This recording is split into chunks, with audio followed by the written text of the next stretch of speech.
हर बेटा बाप की जमीन को अपनी जमीन कहता है, बाप के घर को अपना घर कहता है, बाप की दुकान को अपनी दुकान कहता है, मगर कोई बाप बेटे की जमीन को अपनी जमीन, बल्कि बाप कहता है ये मेरे बड़े बेटे की दुकान है, ये मेरे छोटे बेटे का मकान है, ये मेरे मझले बेटे की जमीन है, मगर बाप कभी नहीं कहता कि ये मेरी है, इसलिए कि बाप जानता है कि ये बेटा मुझे इसमें रहने नहीं देगा, बाप जानता है मेरा बेटा इस दुकान में मुझे बैठने नहीं देगा, बाप जानता है मैंने जो कमाया वो मेरा है और मेरा बेटा जो कमा रहा है ये उसका है। मगर ये सारी बातें इसलिए होती हैं कि आज हमारी औलादों के पास मुस्तफा जाने रहमत की सीरत की तालीम नहीं है। आज हमारी सुभान अल्लाह है ना, माशाअल्लाह बड़ी तबीयत लग रही है, बड़े अच्छे मिजाज के आप लोग हैं। कोई डॉक्टर इंजीनियर प्रोफेसर हो दिल पे बुरा न लीजिएगा, क्योंकि मेरी तकरीर एक तहरीक के तहत होती है, इसलिए इसे याद रखें। आपने किसी डॉक्टर साहब से पूछा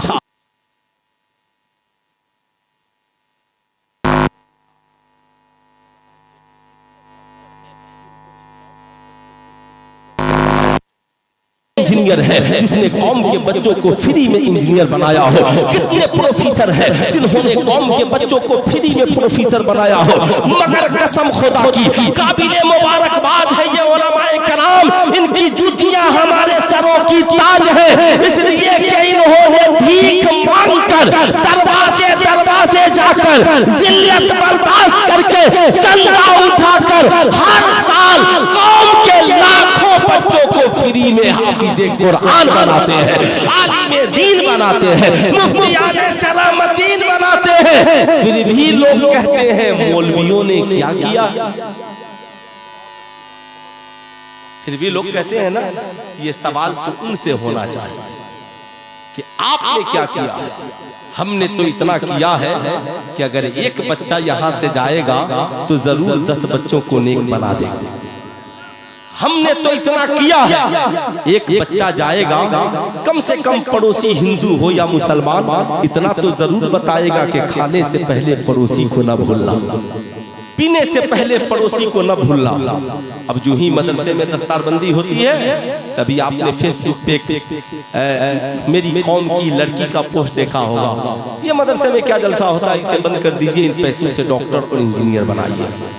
ठीक है साहब, हम आपकी बात की कद्र करते हैं, गौर से सुनिएगा, हम आपके बात की कद्र करते हैं, रिस्पेक्ट करते हैं, इज्जत करते हैं। डॉक्टर बनना चाहिए, डॉक्टर नहीं होगा तो इलाज कौन करेगा, प्रोफेसर नहीं होगा तो बच्चों को कॉलेज में कौन पढ़ाएगा, साइंटिस्ट नहीं होंगे तो मौसम विभाग की जानकारी कौन देगा, इंजीनियर नहीं होंगे तो नक्शे कौन बनाएगा। जाहिर सी बात है ये सारी बातें अपनी जगह पर है, मगर मदरसे में कितने परसेंट बच्चे पढ़ते हैं?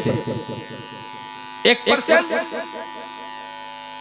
1% से भी कम बच्चे मदरसे में पढ़ते हैं। मगर जो भी आएगा वो कहेगा मौलाना साहब कंप्यूटर सेंटर है कि नहीं है, साइंस पढ़ाते हैं कि नहीं पढ़ाते हैं, इंग्लिश पढ़ाते हैं कि नहीं पढ़ाते हैं, मैथ पढ़ाते हैं कि नहीं पढ़ाते हैं। मैं कहूँगा साहिबों अब ये बातें पुरानी हो गई, अब मदरसे से बच्चे सिर्फ आलिम ही नहीं कॉलेज के प्रोफेसर भी बनते हैं, मदरसे में सिर्फ मुफ्ती ही नहीं स्कूल के टीचर भी बनते हैं, मदरसे के बच्चे सिर्फ मुसल्ले इमामत पे ही नहीं कलेक्टर की पोस्ट पे भी खड़े हैं। मदरसे के बच्चे आप भारत में जितनी यूनिवर्सिटियां हैं, चाहे वो बनारस की हिंदू यूनिवर्सिटी हो या अलीगढ़ की मुस्लिम यूनिवर्सिटी, जहां जाएंगे अल्हम्दुलिल्लाह मदरसे के फारिग आलिम दीन आपको प्रोफेसर मिलते हुए नजर आएंगे।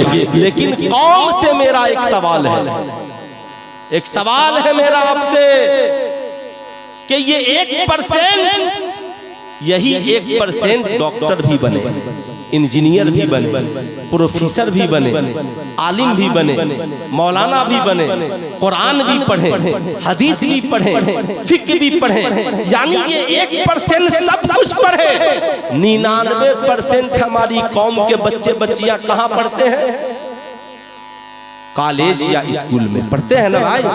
अरे बोला लोग कुछ, वो पढ़ते हैं कि नहीं पढ़ते हैं? पढ़ते हैं ना। आपने कभी कॉलेज के बारे में सोचा कि ये 99% जहां पढ़ रहे हैं कॉलेज ने उन लोगों का कितना रिजल्ट दिया? ये जो 99% स्कूल में पढ़ रहे हैं इन लोगों ने हमारी कौम के बच्चों का कितना रिजल्ट दिया? कितने बच्चे डॉक्टर बनने के लायक हुए, कितने बच्चे इंजीनियर बनने के लायक हुए, कितने बच्चे प्रोफेसर बनने के लायक हुए। ये तो 1% मदरसे में पढ़ते हैं जिनका रिजल्ट 75% तो जरूर है। यानी अगर 1% मदरसे में आ गए हैं तो इसमें 75% कामयाब होकर जाते हैं। मगर जहां 99% हमारी कौम की बेटियां पढ़ रही है, जहां 99% हमारे कौम के बच्चे पढ़ रहे हैं, बताइए वहां का रिजल्ट क्या है? 1% भी वहां का रिजल्ट है? आप ही लोगों से पूछ रहा हूं। इसलिए ना कान ये पक गया है सुनते सुनते कि मदरसे में ये होना चाहिए, मदरसे में वो होना चाहिए, और एक भी बात नहीं करता कि 99% जो स्कूल में पढ़ रहा है स्कूल में ये होना चाहिए। कोई बात नहीं करता। मदरसे में थोड़ा सा एक लड़का करेक्टर लेस हो जाए तो पूरे गांव वाले आकर कहते हैं ताला लगा दो। लेकिन पूरा स्कूल का निजाम बिगड़ा हुआ है, स्कूल का समाज बिगड़ा हुआ है, लड़कियों का सामूहिक दुष्कर्म हो रहा है, शराब पी जा रही है, साहब लिविंग रिलेशनशिप चल रहा है। हालात इतने गंदे हो गए हैं कि बाप के लिए इज्जत बचाना मुश्किल है। माँ रो रो कर रात गुजार देती है, बेटियां अय्याशियों में डूबी हुई है। कॉलेज में पढ़ाई क्या होगी? सुल्तान रज़ा एक छोटी सी बात बताता है, ईमानदारी से बताइए इंसान और जानवर में क्या फर्क है? इंसान और जानवर में फर्क ये है कि जानवर खड़े खड़े खाता है, जानवर खड़े खड़े खाता है, गाय खड़े होकर खाती है, बैल खड़े होकर खाता है, घोड़ा खड़े होकर खाता है, हाथी खड़े होकर खाता है, गधे खड़े होकर खाते हैं, इंसान बैठकर खाता है। अब ये पढ़े लिखे लोग कॉलेज से, है ना, कॉलेज से तालीम लेकर निकले और फिर कॉलेज के बाहर गेट पे खड़े खड़े पानी पिए, खड़े खड़े पानी पूरी खाए, खड़े खड़े पेप्सी कोको कोला पिए। तो जो तालीम इंसान को जानवर की तरफ ले जाए, बताइए उस तालीम से क्या फायदा? जो इंसान को इंसान न बना सके, हर तो ये है हमारी कौम की बेटियां, ये भी दुपट्टा उतार कर खड़े खड़े ठेलों पे गुलगप्पा खाती हैं। ये भूल जाती हैं कि हम मुसलमान पहले हैं, साहब ईमान पहले हैं, सैयदा खातून जन्नत की कनीज पहले है। इसलिए मैं कहूंगा आप जो ये मुतालबा कर रहे हैं ना, मेरा भी आपसे मुतालबा है। मदरसे डॉक्टर बनाएंगे, मदरसे इंजीनियर बनाएंगे, मदरसे प्रोफेसर बनाएंगे, मदरसे आलिम बनाएंगे, मगर जो ये कॉलेज में पढ़ रहे हैं आपका मुतालबा होना चाहिए हमें 75% रिजल्ट चाहिए कॉलेजों से, हमें 75% रिजल्ट चाहिए स्कूलों से। हमारे बच्चे बच्चियां जहां 99% से पढ़ने के लिए गए हैं, क्या ये इसीलिए गए हैं? आपने कभी स्कूलों का हिसाब लिया? जाकर कभी कॉलेज के प्रिंसिपल से पूछो, प्रिंसिपल साहब मेरा बेटा शराबी नहीं था, कॉलेज में आने के बाद शराबी कैसे बन गया? मेरी बेटी आवारा नहीं थी, कॉलेज में आने के बाद आवारा कैसे बन गई? मेरा बेटा तो कलम चलाने के लिए आया था, ये तमचे और बंदूक कैसे चलाने लगा? अरे मेरी बेटी ये तो कभी बाप के सामने सर नहीं उठाती थी और आज ये बाप से जबान लड़ाने लगी है। साहब कॉलेज का प्रिंसिपल कहेगा चले जाओ, हम किताबें पढ़ाने आए हैं, तेरे बच्चे और बच्चियों को किरदार पढ़ाने नहीं आए। तेरा बेटा शराबी बने, हमें क्या लेना देना? तेरी बेटी किसी के साथ भाग जाए, हमें क्या लेना देना? तेरा बेटा तमचे और बंदूक चलाए, हमें किसी से क्या लेना देना? मगर कसम खुदा की, ऐ मेरी कौम के शहजादों, अगर हमारी कौम का एक बच्चा मदरसा मदीनतुल उलूम में पढ़ने आ जाए तो मौलाना कलीमुद्दीन शमसी साहब उसे कुरान भी पढ़ाते हैं और साथ में नबी का किरदार भी पढ़ाते हैं। अगर कौम की एक बच्ची मदरसे में पढ़ने चली जाए तो उसे कुरान भी पढ़ाया जाता है, साथ में सैयदा खातून जन्नत का किरदार भी पढ़ाया जाता है। नारे तकबीर, नारे रिसालत, मदरसा मदीनतुल उलूम, मुफ्ती सुल्तान रज़ा सीवानी, सरज़मीने अली नगर लोहरन वैशाली, उलमाए अहले सुन्नत। अब ये बताइए 1% को सुधारना ज्यादा जरूरी है या 99% को? हाथ उठाकर बोलिए किसको सुधारना ज्यादा जरूरी है? 99% को। क्यों? इसलिए कि ये 99% हाथ में कड़ा पहन रहा है, कान में बाली पहन रहा है, सर से टोपी उतार चुका है, हलाल हराम क्या है ये भूल चुका है, किसके साथ कैसा रिश्ता होना चाहिए ये भूल चुका है। ऐ मेरी कौम के शहजादों, सुल्तान रजा वो खतीब नहीं है नशनल लगा करके चला जाए, सुल्तान रजा दवा भी लेकर के आया है। आज ही मैं आपसे कहूंगा, मौलाना कलीमुद्दीन साहब और इनकी कमेटी ने इतना बड़ा इदारा बनाया है। बनाया है ना भाई? अरे बोला लो, बनाया है ना? इतना बड़ा इदारा, उधर बिल्डिंग और एक बिल्डिंग जिसकी छत बाकी है। यही बिल्डिंग है ना? माशाअल्लाह छत बाकी है। लेकिन हम लोगों को इनसे न ये छत चाहिए, न वो छत चाहिए, न वो छत चाहिए।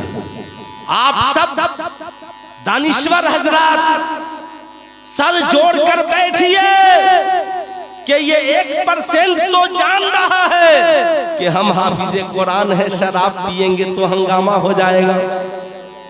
समझ रहे हैं ना? ये 1% तो जान रहा है हम शादी में जहेज मांगेंगे तो हंगामा हो जाएगा।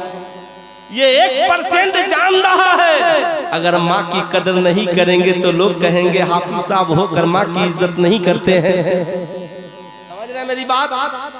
मगर ये 99% कान में बाली पहनने वाला, हाथ में कड़ा पहनने वाला, ये जब चाहा माँ को गाली दे दिया, जब चाहा बाप को बुरा भला कह दिया, जब चाहा भाई का कॉलर पकड़ लिया, जब चाहा शराब की महफिल सजा लिया, जब चाहा नाच गाने बाजे में मस्त हो गया। ये हमारी कौम की बेटियां यूट्यूबर बनने के चक्कर में, ये तो यूट्यूबर ये लोग बन रहे हैं। अब मुसीबत ये है कि अब हर घर में लड़कियां यूट्यूबर बन रही है। रात की तन्हाई में जिस्म का मुजाहिरा, रात की तन्हाई में हुस्न का मुजाहिरा, सोचती है जमाना नहीं देख रहा है। अरे पगली कोई देखे या न देखे, तेरी सास देखे न देखे, तेरा ससुर देखे न देखे, तेरा शौहर देखे न देखे, मगर जिस खुदा ने तुझे पैदा किया है वो खुदा बंद कमरे के अंदर भी तुझे देख रहा।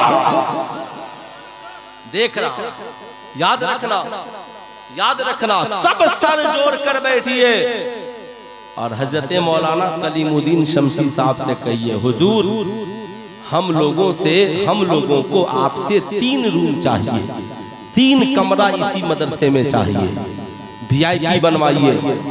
क्यों? कहिए जहां मदरसा मदीनतुल उलूम चल रहा है, इसी में Madinatul Uloom Islamic model play school भी चलेगा। इस्लामिक मॉडल प्ले स्कूल भी चलेगा। हजरत पूछेंगे क्यों? कह दीजिए हजरत स्कूल वाले से तो हम लड़ नहीं सकते हैं। समझ रहे हैं ना बात? अगर कोई खच्चर मिल गया तो उससे आप क्या लड़िएगा? आपकी बातें नहीं सुनेगा।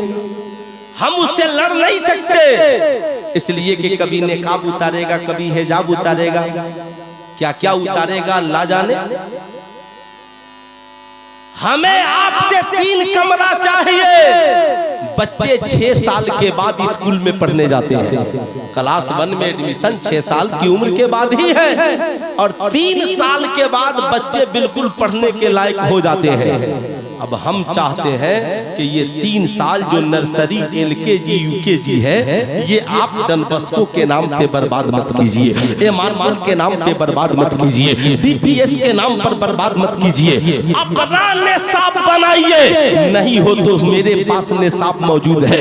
जब कहेंगे आप भेज दूंगा, मैं आकर के आपके साथ मीटिंग करके हजरत की मदद करूंगा, और आप कौम के हर बच्चा बच्ची को स्कूल में जाने से पहले 3 साल अपने इस्लामिक मॉडल प्ले स्कूल में ले आइए।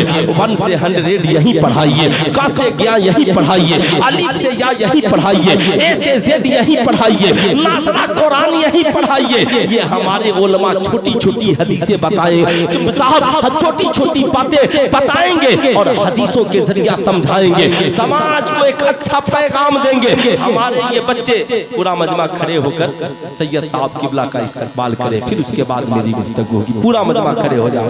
माशाअल्लाह, माशाअल्लाह।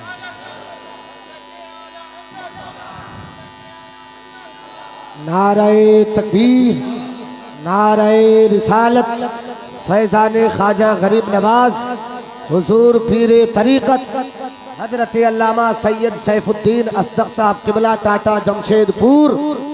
नारे तकबीर, नारे रिसालत।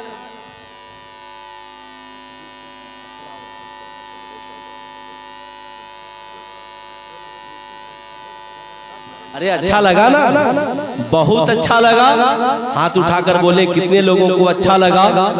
अब सोचे जरा सा, सोचे जरा सा, सरकार की औलाद तशरीफ ले आए तो इतना अच्छा लगा, मैदाने महशर में जब हुजूर तशरीफ ले आएंगे तो कितना अच्छा लगेगा। लगेगा ना, लगेगा ना। क्या कहा मेरे इमाम ने, है ना, काश महशर में जब उनकी आमद हो और भेजे सब उनकी शौकत पे लाखों सलाम। अब सुने जो मैं कहने जा रहा हूँ, हजरत का हुक्म है कि बोलते रहे, लेकिन आप सुने, मैं बहुत लंबी तकरीर नहीं करूंगा, एक दो बातें आपको बता करके मैं रुखसत हो जाऊंगा। लेकिन सुने, अब साहब हर बच्चा बच्ची को अपने इस्लामिक मॉडल प्ले स्कूल में ले आना है, 3 साल यहाँ पढ़ाना है।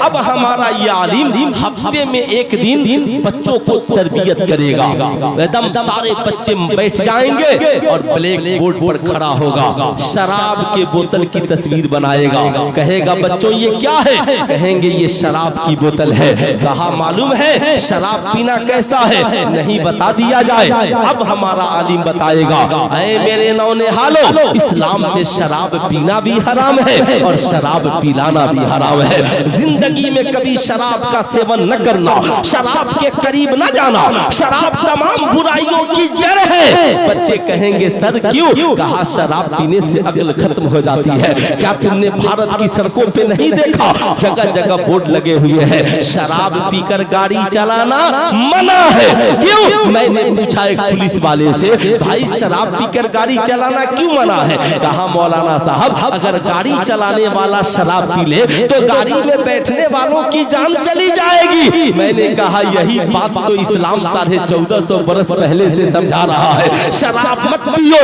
अगर कौम का नौजवान शराबी हो गया तो हमारी कौम मुर्दा हो जाएगी, हमारी कौम की जिंदगी खतरे में पड़ जाएगी। ऐ मेरी कौम के शहजादों, अब वो बच्चा जब यहाँ से पढ़कर कॉलेज में जाएगा, किसी एनुअल फंक्शन में जाएगा, किसी दोस्त की बर्थडे पार्टी में जाएगा, शादी समारोह में जाएगा, अब उसका साथी कहेगा चल माज़ल्लाह शराब की पार्टी करते हैं, वो कहेगा ना ना ना, मैं मिनरल वाटर पी सकता हूँ, मैं शरबत पी सकता हूँ, मैं चाय पी सकता हूँ, मैं जो हलाल है उसे पी सकता हूँ, मगर जिंदगी में कभी शराब नहीं पी सकता। वो कहेगा क्यों, कहा बचपन में ही स्कूल में आने से पहले मदरसे में मौलवी साहब ने पढ़ा दिया था, इस्लाम में शराब पीना भी हराम है, शराब पिलाना भी हराम है। वो कहेगा तुझे मेरी दोस्ती का वास्ता, एक गिलास पी ले, वो कहेगा ना तू मेरा दोस्त बाद में है, मैं मुस्तफा जाने रहमत का गुलाम पहले हो, न शराब पी सकता हूँ न शराब पिला सकता।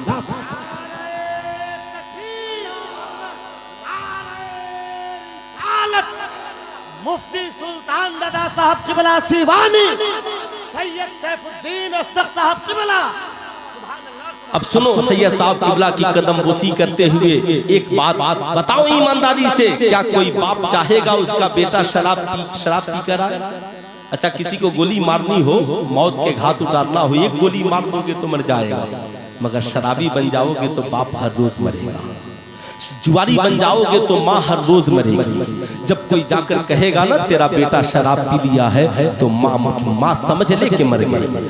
जब तेरे बाप से जाकर कोई कहेगा ना कि तेरा बेटा जुए के अड्डे पे पकड़ा गया तो बाप शर्म से सर नीचा कर लेगा। ऐ मेरी कौम के नौजवानों, हम इल्म हासिल कर रहे हैं, माँ बाप के सर को नीचा करने के लिए नहीं, ऊंचा करने के लिए। सरकार मुस्तफा से हम सभी को अपने चेहरे को दिखाना है, इसलिए आज के जलसे से वादा करके जाओ। ऐ मेरी कौम के नौजवानों, कितने नौजवान नौजवान हो जो जिंदगी में न कभी शराब पियोगे न पिलाओगे। जरा हाथ उठाकर बताओ तो कितने नौजवान जो जिंदगी में न कभी शराब पिएंगे न पिलाएंगे। माशाल्लाह, बहुत खूब, हाथ नीचे रखे। अल्लाह ताला आप लोगों को सलामत रखे। याद रखिएगा, अब हमारा ये आलिम आगे प्रोसेस एक एक बातें बताएगा। कहेगा वो जो तेरी माँ रोजाना तुझे लेकर के मदरसा आती है, वो जो तेरे वालिद तेरा फी जमा करते हैं, याद रखिएगा फ्री में पढ़ाई नहीं होगी। वो भी याद रखिएगा, पैसा देकर पढ़ाइए, अप टू डेट करके, ड्रेस भी हो, ड्रेस कोड हो, बैग हो, सब हो, ताकि ये मदारिस भी ज़कात फितरे से आजाद हो, है ना। इसे मजबूत कीजिए। याद रखिएगा, आज उन किसी की नजरें 99% पर नहीं है नजरें 99% पर, सबकी नजरें इसी 1% पर हैं। इसलिए कि वो जान रहे हैं इस 99% को इसी 1% ने संभाल रखा। अगर इस 1% को खत्म कर दिया गया तो मुसलमानों की तरक्की 0-0-0 हो जाएगी। समझ रहे हैं ना। आज जो हमारा किरदार जिंदा है, अखलाक जिंदा है, हमारी सभ्यता जिंदा है, हमारे पास जो कुछ भी जिंदा है, ये सब इसी वजह से जिंदा है। इसलिए याद रखना, अब ये बताएगा, मालूम है जो तेरी माँ आती है, उस माँ के कदमों के नीचे जन्नत है, तेरा बाप तेरी जन्नत का दरवाजा है। याद रखना, जिस शख्स से माँ और बाप राजी नहीं होते, उससे अल्लाह और उसका रसूल भी राजी। अब एक छोटी बात बता देता हूँ आपको। मदरसे में तालीमें होती हैं और इंशाअल्लाह होती, अरे बोलिए इंशाअल्लाह होती, हाथ उठाकर बोले इंशाअल्लाह होती। और हम सब मदरसे की मदद करते हैं और करते रहेंगे इंशाअल्लाह, जरूर करेंगे। सुने क्या फर्क है आज, क्या हिंदू, क्या मुसलमान, क्या क्रिश्चियन, क्या ईसाई, क्या इंजीनियर, क्या डॉक्टर, क्या प्रोफेसर, समाज में ये गंदगी इस कदर आम है, ये बीमारी कि हर नौजवान जब कमाता है तो समझता है कि मैं जो कमा रहा हूं ये सब मेरा है। बोलिए गलत बोल रहा हूं। हमारी वीआईपी बीवियां भी समझती हैं कि मेरा शौहर जो कमा रहा है ये सब मेरा है।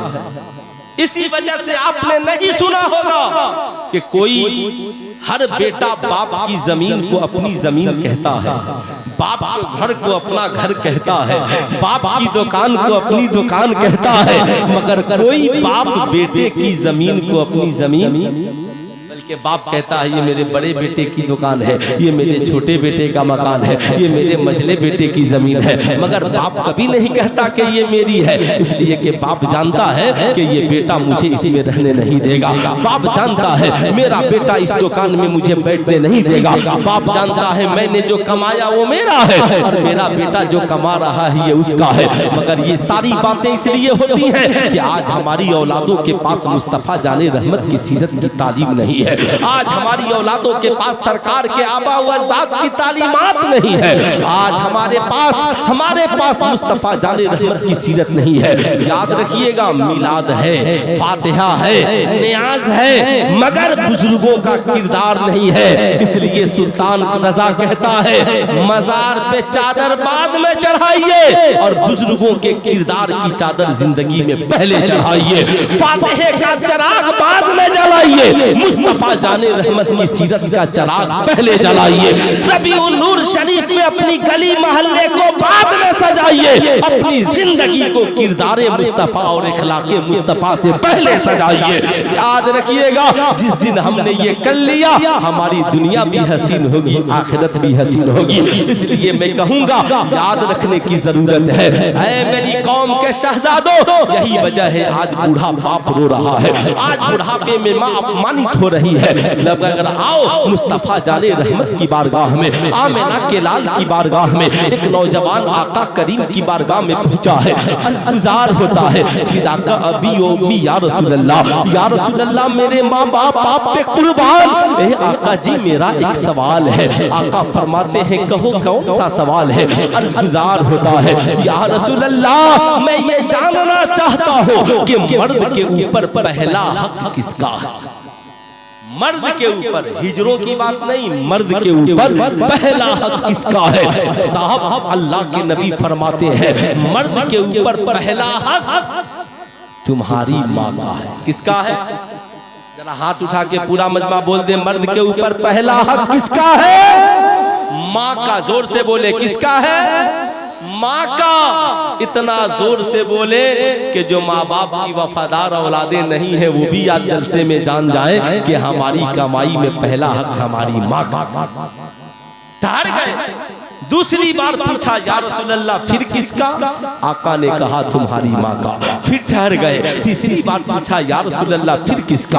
कहा तुम्हारी माँ का। फिर ठहर गए। चौथी बार पूछ पड़े, या रसूल अल्लाह फिर किसका? कहा तुम्हारे बाप का। अब आइए इमाम इश्क मोहब्बत की बारगाह में, सैयदी सरकार आला हजरत की बारगाह में, इमाम अहले सुन्नत की बारगाह में आला हजरत सरकार से पूछा गया, हुजूर मर्द कमाए तो क्या करे? आला हजरत फरमाते हैं, मर्द अगर 100 रुपए कमाए तो 75 माँ को दे दे और 25 बाप को दे दे। इसलिए कि हुजूर ने 3 बार माँ का जिक्र किया और 1 बार बाप का जिक्र किया। 1 बार बाप का जिक्र किया। अब पूछा गया, हुजूर माँ का रुतबा बड़ा है या बाप का रुतबा? आला हजरत फरमाते हैं, मोहब्बत माँ से ज्यादा करो और अदब बाप का ज्यादा करो, इसलिए कि बाप तेरा भी हाकिम है और तुम्हारी माँ का भी हाकिम है। ऐ मेरी कौम के शहजादों, जिस नबी ने तेरी कमाई में पहला हक माँ का दिया, दूसरा हक बाप का दिया, फिर बीवी बच्चे और रिश्तेदारों को दिया, आज अफसोस है मॉडर्न जमाने की बहुएं पूछती है सास की खिदमत कुरान में कहाँ लिखा है? अरे पगली, जहाँ माँ की खिदमत है वही सास की खिदमत है। बिल वालिदैन इहसाना व ज़िल कुर्बा, माँ बाप के साथ एहसान करो और कुराबतदारों के साथ एहसान करो। हम भूल गए, आज हमने समाज में अपने आप को जलीलो रुस्वा कर लिया। ऐ मेरी कौम के शहजादों, क्या ये हकीकत नहीं है? रमजान का महीना आता है, बूढ़ी माँ अपने बेटे को फोन करती है, बेटा आज साल भर हो गए तूने पैसा नहीं भेजा, ईद आने वाली है, तेरे अब्बा के लिए भी कपड़े बनवाने हैं, तेरी एक बहन भी गरीब है, तेरा एक भाई भी छोटा है, बेटा कुछ पैसा भेज दे ताकि तेरे अब्बा का इलाज भी हो जाए, तेरी माँ का एक कपड़ा भी बन जाए, तेरी गरीब बहन के घर भी कुछ भेज दे। बेटा आज की औलादे कहती है, अम्मा फोन रख दे, मेरे बीवी बच्चों से बचेगा तब न भेजेंगे। आह, माँ का कलेजा फट जाता है, आसमान दहल जाता है, जमीन कांप जाती है। कैसी औलादे हो गई जो माँ से कहती हैं फोन रख दे, बीवी बच्चों से बचेगा तब भेजेंगे। सुल्तान रज़ा पूछना चाहता है, क्या कभी तुम्हारी माँ ने बचपन में तुझसे कहा था, बेटे रोटियां बन गई है, पहले मैं खाऊंगी, बचेगा तो तू खाना? क्या कभी तेरे बाप ने तनख्वाह उठाने के बाद कहा था कि बेटे तनख्वाह मिल गई है, पहले मैं जरूरत अपनी पूरी करूंगा, बाद में तू अपनी जरूरत पूरी करना? नहीं, बल्कि कुरान कहता है, रब्बिरहमहुमा कमा रब्बयानी सगीरा। जब माँ बाप के सामने जाना ना तो अपनी जवानी को याद मत करना, अपने बचपन को याद करना और यूं दुआ मांगना, मालिको मौला मेरे माँ बाप पे ऐसे रहम फरमा जैसे बचपन में उन्होंने मेरे ऊपर रहम फरमाया। ऐ मेरी कौम का नौजवान, जब माँ बाप के सामने जाना तो बचपन को याद करना। जब दुनिया में हम नंगे आए थे तो सबसे पहले जिसने कपड़ा दिया वो मेरी माँ है। जब हम खाने पीने के लायक नहीं थे, जिसने मुंह में दूध का निवाला डाला वो माँ है। जब हमारे पासुओं में ताकत नहीं थी, जिस बाप ने पासुओं की कमाई ताकत से कमा कर पैसे लाए, हमारे दूध का इंतजाम किया, हमारे लिए खाने का इंतजाम किया, हमारी तालीम का इंतजाम किया, जिस बाप ने हमें इंजीनियर डॉक्टर प्रोफेसर बनाने के लिए दिन को दिन नहीं रात को रात नहीं समझा, जिस बाप ने कहा था बेटा पढ़, जितना पढ़ना चाहता है, तेरा बाप तुझे अकेले डॉक्टर बनाने के लिए काफी है, अकेले इंजीनियर बनाने के लिए काफी है। आज वही माँ बाप है। आज आंखों की बीनाई कम हो गई है, बाजुओं की ताकत ने दम तोड़ दिया है, पाँव में चलने की सकत बाकी नहीं है, अब उनके पास कमाने की सलाहियत नहीं है। आज जब वो बुढ़ापे की मंजिल में पहुंचे हैं और बेटा जवानी की दहलीज पर है तो बूढ़े माँ बाप को रुला बुलाता है, बूढ़े माँ बाप से कहता है फोन रख दो, पैसा बचेगा तो भेजेंगे।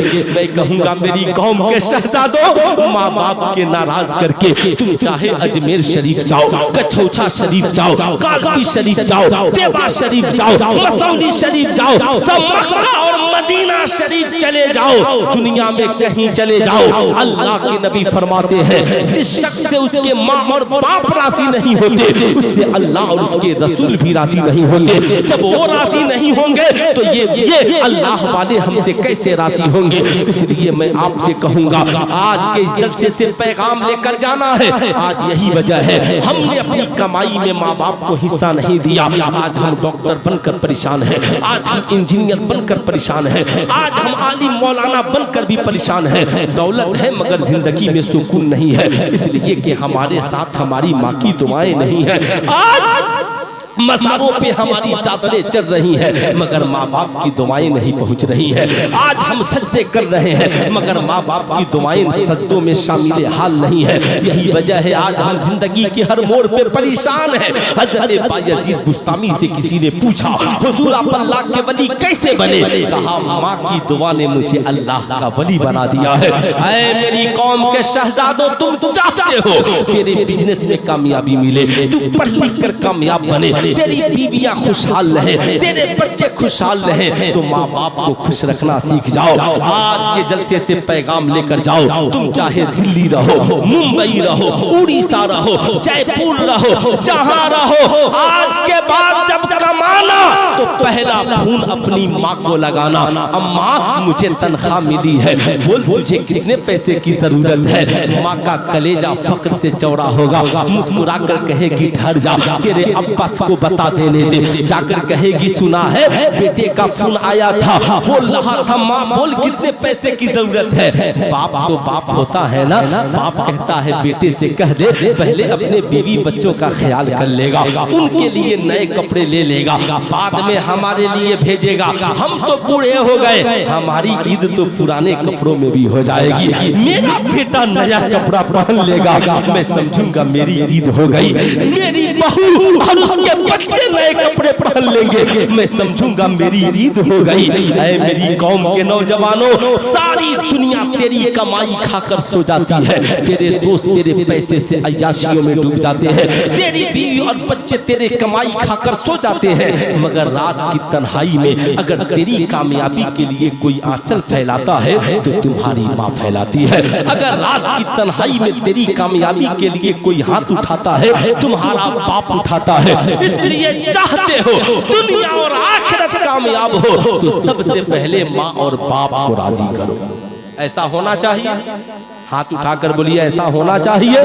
होना चाहिए कि नहीं होना चाहिए? तो कितने नौजवान हैं जो आज के बाद कमाएंगे तो सबसे पहले अपनी माँ और बाप की खिदमत करेंगे? जरा हाथ उठाकर बताएं कितने नौजवान है? सब करेंगे? माशाअल्लाह सुभान अल्लाह। अल्लाह आप लोगों को सलामत रखे। और मैं बेटियों से भी कहूंगा आज मज़ारों पे चादरें बढ़ रही हैं और तुम्हारे सरों से दुपट्टा उतर रहा है, इसलिए मज़ारों पे चादरें बाद में चढ़े। एक चादर चढ़ गई पता चली अल्लाह के वली की कब्र है। बाकी जिन बेटियों के सरों पे दुपट्टा ना होना, अभियान चलाओ उनके सरों पे दुपट्टा डाल दो, अपनी बेटियों को दुपट्टा ओढ़ना सिखाओ। अब मैंने अब तक जितनी गुफ्तगू की ये सारी तालीमात कौन देता है? मदरसा देता है या स्कूल देता है? अरे जोर से बोलिए, कौन देता है? मदरसा देता है ना। तो मदरसों को जिंदा रहने का हक है कि नहीं है? अरे बोलिए हक है ना। ये जो 10 बच्चे हाफिजे कुरान बने हैं, ये मैदान महशर में जब खड़े होंगे रब कहेगा ऐ हाफिज फरिश्तों कह दो हुफ़ाज़े किराम से कुरान पढ़ते जाए जन्नत में चढ़ते जाए, कुरान पढ़ते जाएं जन्नत में चढ़ते जाएं। ये ठहर जाएंगे, कहेंगे मालिको मौला हम जन्नत में जाएं, ये जन्नत में कब जाएंगे? रब फरमाएगा कह दो तुम भी ये कहेंगे हम जन्नत में जाएं और जिन्होंने मेरी तालीम का इंतजाम किया, मेरे रहने के लिए मकान बनाया, पंखे लगाए, ये जन्नत में कब जाएंगे? रब फरमाएगा कह दो वो भी जन्नत में चले जाएं और जिन्होंने उनके लिए मकान बनाया वो भी जन्नत में चले जाएं, वो भी जन्नत में चले जाएं। मगर एक सवाल है, अगर कलम कुरान किसकी किताब है? अल्लाह की। हाथ उठाकर बोले ना भी हम लोग अल्लाह के बंदे, कुरान किसकी किताब है? अल्लाह की, अगर कल कयामत के दिन अल्लाह ने पूछ दिया कि तुमने दुनिया की सब तालीम के लिए पैसे खर्च किए और मेरे कलाम कुरान की तालीम के लिए कितने पैसे खर्च किए, तो क्या हम कहेंगे ज़कात दिए थे? क्या हम कहेंगे फितरा दिए थे? तो ज़कात गरीबों का हक है, फितरा गरीबों का हक है। हम लाख 1.5 लाख इंग्लिश और अरबी की इंग्लिश की तालीम के लिए खर्च कर देते हैं, मैथ की तालीम के लिए, मगर कुरान की तालीम के लिए हमने कितना खर्च किया? आज हमने कुरान की तालीम को ज़कात और फितरे का मोहताज बना दिया। मैं कहूंगा इससे ऊपर उठिए और कुरान की तालीम के लिए दौलत खर्च कीजिए। अच्छा, नारे तकबीर, नारे रिसालत, मदरसा मदीनतुल उलूम। खूब याद रखिए, बहुत सारे लोग होंगे जो अब्बा की बरसी भी करते हैं, 40वां भी करते हैं, माशाअल्लाह। अच्छा, हजरत ने दिया 500 रुपया मदरसे के लिए, मैं लूंगा सबसे। आप पहले मेरी बात सुन लीजिए, आप मत कीजिए 40,000 40वां चहल्लुम में खर्च मत कीजिए। मुख्तसर फातिहा खानी कराइए और बाकी सारे पैसों को बचाकर मदरसे में ले आइए और आकर कहिए हजरत ये 30,000 रुपए लीजिए और मेरी माँ के नाम पर किसी बच्चे को हाफिज कुरान बना दीजिए, हाफिज कुरान बना दीजिए। याद रखिएगा साहब, एक दिन की दावत खत्म हो जाएगी, एक दिन की दावत खत्म हो जाएगी, मगर ये हाफिज कुरान एक बच्चा आपके दिए हुए पैसे से हाफिज कुरान बनेगा। ये 10 को बनाएगा, 10 100 को बनाएंगे, 100 लाख को बनाएंगे, लाख करोड़ को बनाएंगे। ये भी नहीं कर सकते तो जो पैसा आपके पास है 1100 1200 2000 5000, कहिए हजरत 12,000 रुपए लीजिए, साल में मैं दे रहा हूँ और एक बच्चे को मेरे पैसे से कुरान पढ़ाइए। मालूम है फायदा? अब साहब सिर्फ आपके पैसे से एक बच्चे ने एक ही पारा सीख लिया, वो सैकड़ों को सिखाएगा, सैकड़ों करोड़ों को सिखाएंगे। हम कब्र में जाएंगे, मैदाने महशर में उठेंगे, पहाड़ों के बराबर ने किया हूँ, पहाड़ों के बराबर। माँ कब्र में मुस्कुराएगी, कहेगी आह मेरे लाल, तूने बाली नहीं दी कोई बात नहीं, पायल नहीं दी कोई बात नहीं, आज तूने मेरे नाम पे वो काम किया है, आज वो शजर लगा दिया है साले सवाब का कि तूने एक बच्चे को हाफिज कुरान बनाया, रहती दुनिया तक हमें इसका सवाब मिलता रहा है। कोई नौजवान जो कुरान की तालीम के लिए अपने माँ बाप के नाम पर ज्यादा नहीं 1100 रुपए, है ना, ये कोई बड़ी बात नहीं है, 1100 रुपए कुरान की तालीम के लिए। देखना है कौन ऐसा खुशनसीब नौजवान है।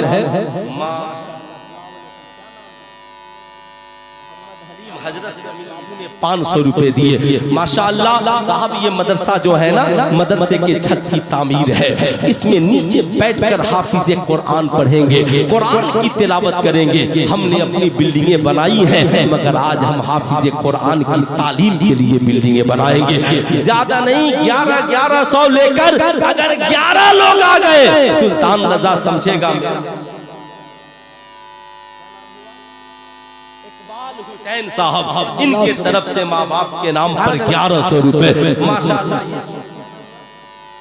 मोहम्मद अब्दुल्ला, इस बाबू ने 1100 रुपए दिए। मैंने ज्यादा नहीं मांगा है, दोस्त पान गुटखा और मसाला खाकर हम फेंक देते हैं, पैसा लेकर नहीं आए कोई बात नहीं, आप लिखा लीजिए हजरत आज नहीं मैं कल ला करके दे दूंगा। इसीलिए मैंने 11,000 11 लाख की बात नहीं की। लोग अकेले अपना मकान बना लेते हैं, मगर जिन्होंने आज 1100 रुपए दिया, ये न समझना कि ये पैसे घट जाएंगे, कम पड़ जाएंगे, नहीं। अगर एक बच्चे ने सिर्फ सूरह फातिहा याद कर लिया, उसने 100 को याद कराया, लाखों करोड़ों लोग इसकी दरगाह से निकलते हुए जाएंगे। माशाअल्लाह माशाअल्लाह, इस बच्चे ने 200 रुपए दिया, तो साहब 2 लोग ऐसे हुए।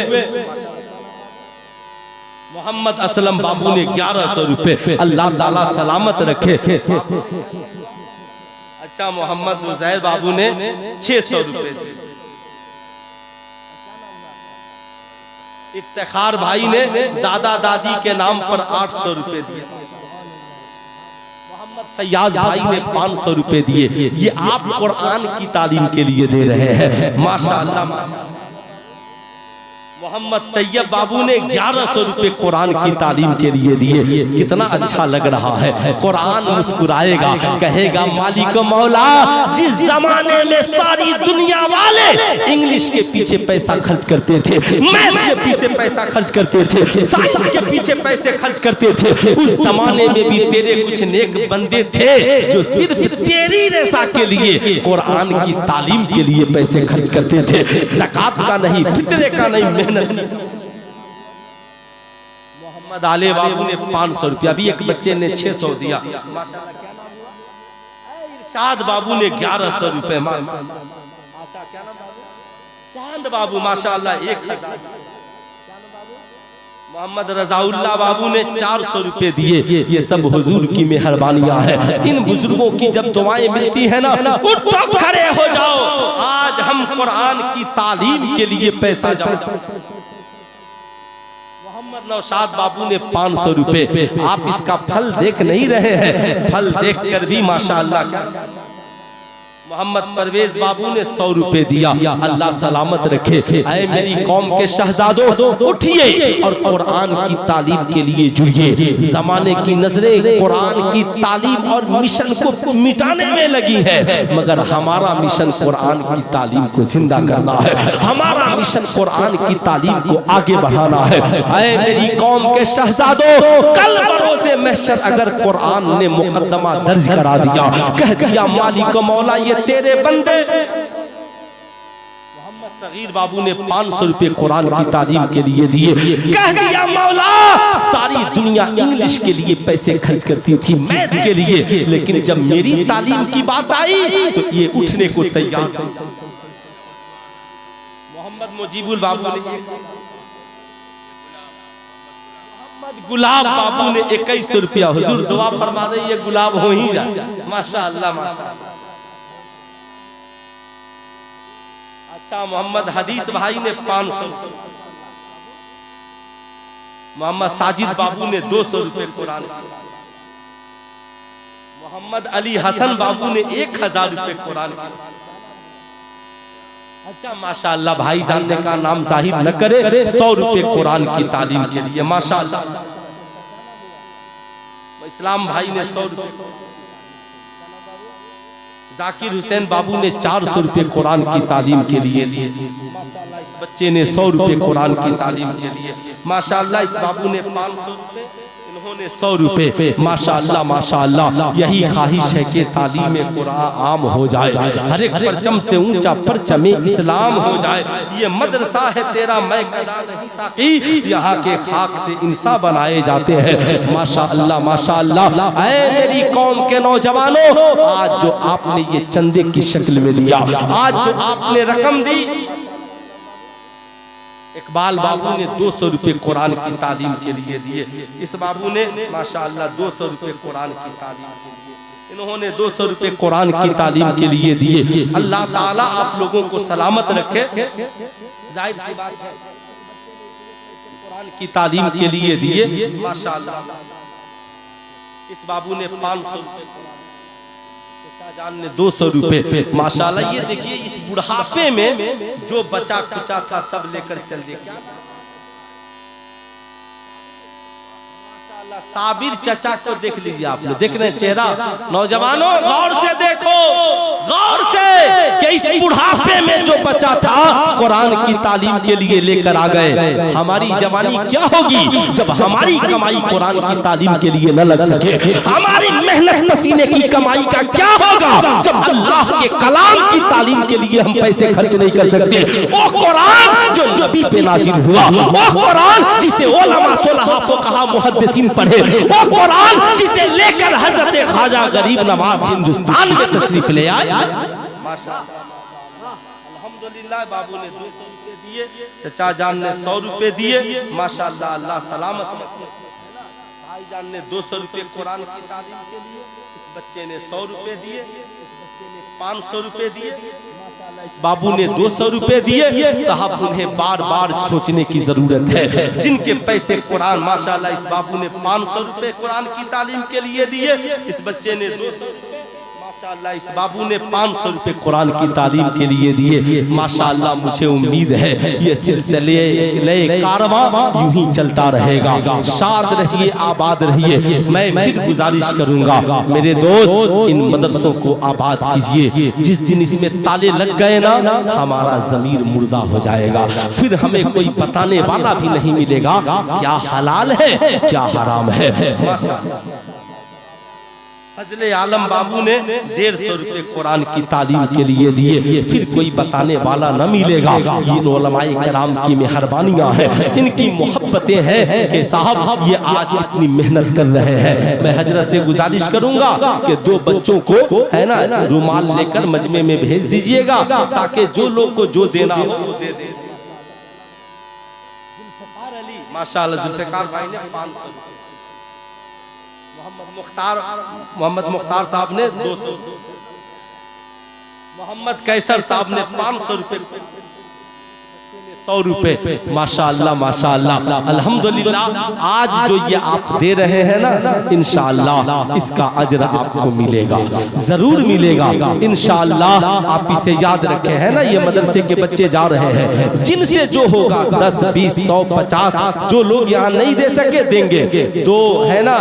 और उधर माओ बहनों में भी 2 छोटे बच्चों को भेज दीजिए। हमारी माए बहनें भी जो कुरान की तालीम के लिए देना चाहती हैं दे। साहब याद रखिएगा, कुरान की तालीम आम करने के लिए हमें भीख मांगने में कोई शर्म की बात नहीं है। साहब याद रखिए, मोइनुद्दीन बाबू ने है ना 500 रुपए कुरान की तालीम के लिए दिए। एक साहब ने 200 रुपए कुरान की तालीम के लिए दिए। माशाअल्लाह ये सिलसिले कारवां चलेगा। अभी इंशाअल्लाह फौरन जलसे, अभी ये दस्तारबंदी का हसीन मंजर आपकी निगाहों के सामने होगा। आप इसे मुलाहिजा करेंगे। ये बच्चे जो आज हाफिज कुरान बने हैं, याद रखिए इन मदरसों को मजबूत कीजिए। आज लोग कहते हैं ना, जब बात फरोगे उर्दू की आती है, उर्दू की तरक्की की, तो गजलिया मुशायरे के शायरों को बुलाते हैं। डॉक्टर इकबाल को छोड़ दीजिए, उसके बाद गालिब से लेकर अब तक ये जितने शायर और शायरा गजल गाने वाले गुजरे हैं, इन्होंने गजल की किताब के अलावा क्या दिया? 2.5 लाख रुपए देकर गाने वाली शायरा को बुलाते हो, जिसके सर पे दुपट्टा नहीं, और लोग देखकर माज़अल्लाह गुनाह भी पूरी रात करते हो और कहते हो फरोगे उर्दू है। अरे यार, उर्दू वो क्या तुम तक पहुंचाएंगे? बताओ ईमानदारी से, उर्दू में कंजुल ईमान तुझ तक किसने पहुंचाया है? बताओ ईमानदारी से, उर्दू में बहार शरीयत तुझ तक किसने पहुंचाने का काम किया है? तब नाम आता है बरेली के इमाम अहमद रजा का, जिन्होंने कुरान का तर्जमा उर्दू में तुझ तक पहुंचाया है। फतावा रज़विया की शक्ल में साहब याद रखना, फिक़्ह की इंसाइक्लोपीडिया तुझ तक पहुंचाने का काम किया, हजारों किताबें। अब मैं आपसे कहूंगा, ईमानदारी से बताइएगा, आप तक उर्दू में साहब आपको किताबें, फिक़्ह की किताबें किसने पहुंचाने का काम किया? आप बताएं, हदीस का तर्जमा उर्दू में आप तक पहुंचाने का काम किसने किया? आप ईमानदारी से बताएं, आपके बेटे और बेटियों को उर्दू पढ़ाने का काम किसने किया? या तो मस्जिद के मौलवी साहब ने, इमाम साहब ने, या मदरसे के आलिम दीन ने। कोई शायरा और शायर तो पढ़ाने नहीं आए थे। हर आलिम आपके बच्चों को हर रोज उर्दू सिखा रहा है। नूरानी कायदा हो, कायदा बगदादी हो, तामीर अदब हो। आप सोचे जुमा में कौम से उर्दू में खिताब कौन करता है? आपके बच्चों का नाम, आपका तर्जमा उर्दू में कौन बताता है? आपको उर्दू लिखना पढ़ना कौन सिखाता है? अरे वो जो शायर गजलिया मुशायरे में गाता है ना, उससे भी पूछोगे कि तुझे बचपन में उर्दू पढ़ने का शऊर कहाँ से आया, किसने तुझे उर्दू पढ़ना और लिखना सिखाया? तो कहेगा मौलवी साहब ने सिखलाया था। लेकिन आज जब फरोगे उर्दू की बात आती है, तब मौलवी साहब को भूल जाते हैं, इमाम साहब को भूल जाते हैं, और गजल गाने वाली शायरा को 2.5 लाख रुपए देकर एक नाइट के लिए बुलाते हैं। और हमारी मस्जिद के इमाम की तनख्वाह भी साल भर में उतनी नहीं बनती, उतनी नहीं बनती। मैं कहूँगा उठिए और अपने मिजाज को ऊंचा कीजिए, अपने म्यार को ऊंचा कीजिए। हुजूर सरकार सैयद बादशाह मियां साहब किबला बिलग्राम शरीफ फरमाते हैं, जब माँ बाप को पैसा दो ना तो ऐसे मत दो, ऊपर से मत दो। जब माँ बाप को पैसा दो तो यूं दो, ताकि बाप जब पैसा लेना तो भी उसकी बादशाहत बाकी रहे। माँ जब पैसा ले तो भी उसकी शान करीम, उसकी शान और बादशाहत शान शौकत बाकी रहे। इसलिए मैं कहूँगा आप हमें क्या देंगे या फला को क्या देंगे, साहब किसी को दें या न दें, रात की तन्हाई में एक बार बूढ़े बाप का जेब जरूर देख ले, कहीं आपके बाप के जेब में पैसा है कि नहीं है। कहीं ऐसा तो नहीं सुबह को मेरा बाप चाय की होटल पे मायूस हो जाए। कभी माँ का आंचल भी देख ले कि उसके आंचल में पैसे बंदे हैं कि नहीं, ताकि सुबह को मेरे बच्चे अगर दादी से कह दे कि कुछ खरीद दे तो कहीं ऐसा ना कि वो मायूस हो जाए। माँ बाप को खुश रखिए। दुनिया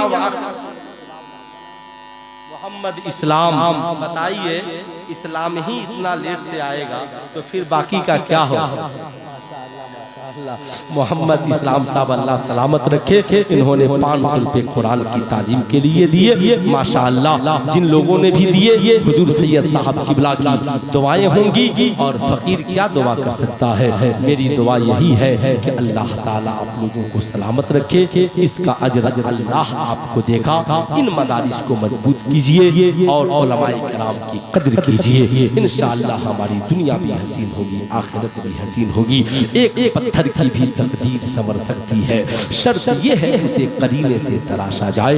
पूरा मजमा मिलकर पहले अस्तगफिरुल्लाह रब्बी मिन कुल्ली ज़ंबिन व अतूबु इलैहि, पढ़ लीजिए ला इलाहा इल्लल्लाह मुहम्मदुर रसूलुल्लाह सल्लल्लाहु अलैहि वसल्लम। अस्सलामु अलैकुम।